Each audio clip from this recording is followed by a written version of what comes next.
আমরা আলু চাষ করলে বেশি লাভবান হবো, এটা আমাকে মগজে ঢুকিয়ে দিচ্ছে। এখানেও আমাদের একটা ষড়যন্ত্র করছে। এই ছোট প্রজন্মগুলোতে 10 বছর 15 বছর পর্যন্ত সময় দিয়া ইসলামের মূল্যবোধ শিখে উড়াইতে পারি, তাহলে সেখানে আপনি ইসলামিক দুনিয়া পাইবেন, নাইলে পাইবেন কই থেকে? আপনি মানুষ হইলে হইব নাকি, নামাজ পড়লে হইব নাকি? কি ভাই, আমি সেজদা দিতেছি, আল্লাহরে নিয়ে খারাপ মন্তব্য করছে, একটা জেনারেল লোক রাস্তায় নাই, একটা প্রতিবাদও নাই, ঠিক আছে, একটা আওয়াজও নাই।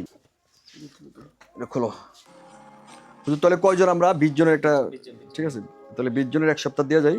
একটা সিস্টেম আপডেট করতে চাইতেছি আর কি, হ্যাঁ, যে এই সিস্টেমের মধ্যে মানুষ আসুক। ঘটনা হচ্ছে হুজুর, আমরা আসলে ইসলামিক দুনিয়া চাই, কিন্তু ইসলামের যে কাজগুলা এই জিনিসটা করতে চাই না। একটা এক্সাম্পল দেখাই, আমরা এই যে এখন চাইতেছি ইসলামিক শাসন, অথবা আমার দেশটা মুসলমানের দেশ, আমরা মুসলমানের কোরআনের ইয়া করুম, ওই যে কোরআনের শাসন বাস্তবায়ন করুম। আসলে কি আমরা মানুষগুলা প্রজন্মগুলা এইভাবে সেট আপ দিয়ে উঠে যেতে পারি না? কিন্তু এখন আমরা যেরকম মাদ্রাসার সংখ্যা বাড়ছে, আগে মাদ্রাসার সংখ্যাও বাড়ে না, স্টুডেন্টও বাড়ে না। তা আমরা যদি ইসলামের জ্ঞানটা মানুষের মধ্যে না থাকে, তাহলে আপনি ইমানি লোক পাইবেন কই?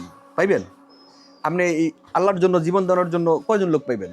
আপনি দেখেন, এই যে এই যে 4-5 দিন আগে এই যে আবুল হোসেন নামে এক বাউল, ঠিক আছে, উনি আল্লাহর নিয়ে যা ধরনের ভাষা ইউজ করছে, মানুষের এই ভাষা ইউজ করলে কেটে বিধর্মী দেশের এত বড় শক্তিশালী লোক তারাও এটা বলে না। অথচ দেখেন এই বাংলার জমিনে 95% মুসলমান, হেন ওই আবুল হোসেনের মতো একটা লোক, একটা শিল্পী স্টেজে খাড়িয়া এই কথাটা তো কইছে, কর পরও সে আরো 4 ঘন্টা গান গাইছে। তাহলে ওই এলাকাত কি মুসলমান নাই? ওই স্টেজটা কি মুসলমান ছিল না? ওই যারা গান শুনছে এরা কি মুসলমান না?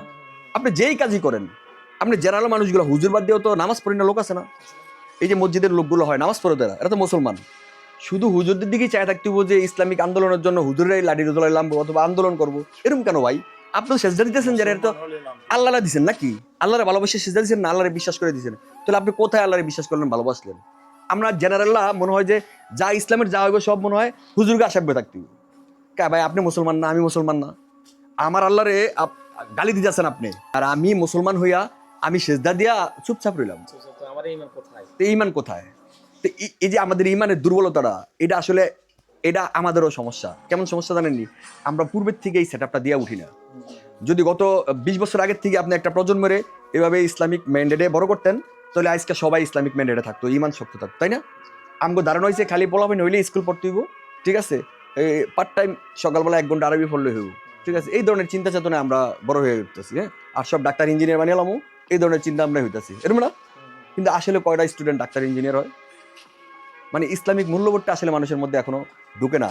আরো কিছু ফেতনা আছে হুজুর, এই ফেতনাগুলো শুনলে মানুষ, আমরা এই যে খাবারগুলো আপডেট করতেছি, এই যে খাবার সিস্টেমটা, এই খাবারটা যে আপনি একদম পিওর পাইতেছেন এটা না, এটা কিন্তু ফার্মের ডিম, ঠিক আছে। ফার্মের মানে ফিট খাবার খাওয়া বড় হয়েছে মুরগা, তাই না? তো এই ফিট খাবারের মুরগাগুলো তো এটা বুঝেন, একটা মুরগা 28 দিনে 1 কেজি 1.5 কেজি হয়ে যায়। একটা মুরগা 700 গ্রাম হইতে 6 মাস লাগে, দেশি মুরগা। আর একটা মুরগা 1.5 কেজি হয়ে যায় 28 দিনে, 30 দিনে।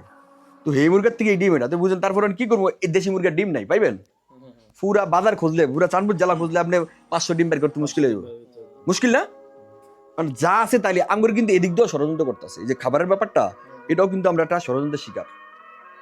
আচ্ছা হুজুর, আপনার একটা জিনিস কই, আপনি যে দেশ গ্রামে আগে চাষবাস হইতো না, সব ধরনের শস্য, রবি শস্য হইতো না? আমরা এই যে সরষা, তিল, গম, ভুট্টা, আপনার যত ধরনের শস্য আছে সব বিলের মধ্যে সব রকমের হইতো না? এখন আপনি দেখেন এই বিলগুলোর মধ্যে কোথায় আলু আর ভুট্টা ছাড়া কিছু হয়নি। আপনি যেন ভালো জিনিসটা পাইবেন, কিভাবে পাইবেন? আগে যদি রবি শস্যগুলো আপনার এখানে হইতো, তাহলে আপনি এখান থেকে সঠিক জিনিসটা পাইলেন না। এখন আমার যদি সর্ষের তেল খাইতে হয়, তাহলে চাঁপাইনবাবগঞ্জ যেখানে সর্ষের প্রজেক্ট, হ্যান থেকে সর্ষে আয়া কোম্পানির মাধ্যমে তেল হয়ে আইলে পাইবেন, নাইলে পাইতেন না। সুযোগ আছে, ফেয়ার যে দেশে বেশি হয় আই হ্যান থেকে আনতে নাইলে পাইতেন না। কেমিক্যাল মিশনের গ্যারান্টি আছে। এটাও কিন্তু আমাকে একটা ষড়যন্ত্রের চাল আমগো ব্রেনের মধ্যে, মগজের মধ্যে দিয়ে দিছে যে আমরা ভুট্টার চাষ করলে বেশি লাভবান হবো, আমরা আলু চাষ করলে বেশি লাভবান হবো, এটা আমাকে মগজে ঢুকিয়ে দিছে। এখানেও আমাদের একটা ষড়যন্ত্র করছে। এই মুসলমানরা, আমরা সবচেয়ে অবুঝ মুসলমান এই দেশটার মধ্যে, সবাই মানে শিকার। এই জন্য আমরা আগে যদি সেট আপ দিয়ে উড়াইতে পারি একটা প্রজন্ম, এই ছোট প্রজন্মগুলোতে 10 বছর 15 বছর পর্যন্ত সময় দিয়া ইসলামের মূল্যবোধ শিখে উড়াইতে পারি, তাহলে সেখানে আপনি ইসলামিক দুনিয়া পাইবেন, নাইলে পাইবেন কই থেকে? আপনি মানুষ হইলে হইব নাকি, নামাজ পড়লে হইব নাকি? কি ভাই, আমি সেজদা দিতেছি, আল্লাহরে নিয়ে খারাপ মন্তব্য করছে, একটা জেনারেল লোক রাস্তায় নাই, একটা প্রতিবাদও নাই, ঠিক আছে, একটা আওয়াজও নাই। ভিউয়ার্স, আসলে ডিমগুলা থেকে আমাদের দেওয়া বাচ্চাদেরকে একটু সুস্থ রাখা আর কি। আমরা কোরআনের হাফেজদেরকে এই যে খাবার দাবার দেই, কিন্তু আসলে কি সঠিক মাত্রার পুষ্টিগুণটা দিতে পারি না। আমি এই যেতুগুলো মাদ্রাসা ঘুরছি হুজুর, আপনার মাদ্রাসাটা আমার আসা হয় নাই, আজকে প্রথম আসলাম। সবগুলো মাদ্রাসার মধ্যে ডাইল আর আলু ভর্তা সকালবেলা, এটা একটা কমন খাবার। আর এটা আপনাকে এটা কিছু করেন নাই, এটা আপনাকে সিস্টেম হয়ে গেছে। আচ্ছা আচ্ছা হুজুর, আপনি কোন একটা বাচ্চা 4টা বাজে ঘুমোইতে, এই খাবারটা খায়া এনার্জিটা কি দুপুর পর্যন্ত কাজ করে? এটা একটা দুর্বল না, এটা একটা দুর্বল পজিশন না? আপনি হুজুর, আমরা যদি বাচ্চাদেরকে যারা ইসলামের দিকে আসছে অথবা এই যে মাদ্রাসার লাইনে পড়ালেখা করতেছে, তাদেরকে যদি আমরা বলিয়ান না করতে পারি, তাহলে ইসলাম বলিয়ান হইব কিভাবে হুজুর? আমরা টাকা পয়সাওয়ালারা, যারা টাকা পয়সা আছে, এরা কিন্তু মাদ্রাসা দেয় না, এরা স্কুলে জায়গা, কিন্ডারগার্টেনের জায়গা, ভালো উন্নত মানের 5,000 টাকা বেতন মাসকে দিয়া ওই ভালো উন্নত মানের স্কুলে পড়ে, এরা মাদ্রাসাত পড়ে না। তো বুঝতে হইব এরা যারা মাদ্রাসাত পড়ে সব নিয়ে অসহায়, অথবা নিম্নবর্তী লোকজন যারা আছে, কম আয়ের লোকজন, ঠিক আছে, তারাই শুধু মাদ্রাসাতে আগে ব্যাকের ব্রেন আই তুই আল্লাহ আছে দুনিয়াতে। নাইলে এই যে বাউলের মতো লোক স্টেজে খাড়িয়া একটা মুসলিম কান্ট্রির মধ্যে এই ধরনের কথা বলতে পারে? এই সাহসটা তো আমাদের ভুলের কারণে হয়েছে। আমরা প্রজন্মের মধ্যে ঠিক করে উঠাইতে পারি না। আমরা শুরুই করতেছি তে হইলে স্কুল অথবা অন্য কিছু জায়গা। আমরা টাকা পয়সা ভালো লোকজন কি মাদ্রাসার লাইনে ঢুকতে পারে না? একটা প্রজন্ম সেট আপ দিয়ে উড়ান না, তাহলে সেটা আপনি ইসলামিক মূল্যবোধ পাইবেন, দেশে ইসলামিক শাসন পাইতারেন। আপনি ইসলামিক শাসন পাইতে চাইতেছেন, কিন্তু জেনারেল মানুষের মধ্যে ইসলামিক মূল্যবোধ ঢুকাইতে পারতেছেন না। আপনারা হয়তো বলবেন ডিম দিয়ে এই কত নীতিকতা কইতাছে, না আসলে নীতিকতা না, আমি ডিম দিয়ে মেসেজগুলো পৌঁছাইতেছি আপনাদের কাছে।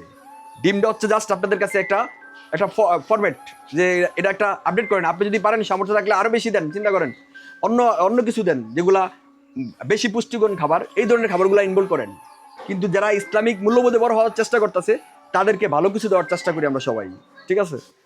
এই বাচ্চারা যদি এই সকালবেলায় কন্টিনিউ হাফেজ ওয়ান পর্যন্ত শুধু ডাইল ভাত খাইয়ে বড় হয়, তাহলে তাদের মধ্যে একটা জিনিসই ঢুকতে আসছে, ডাইলার ভাত আর আলু ভর্তা।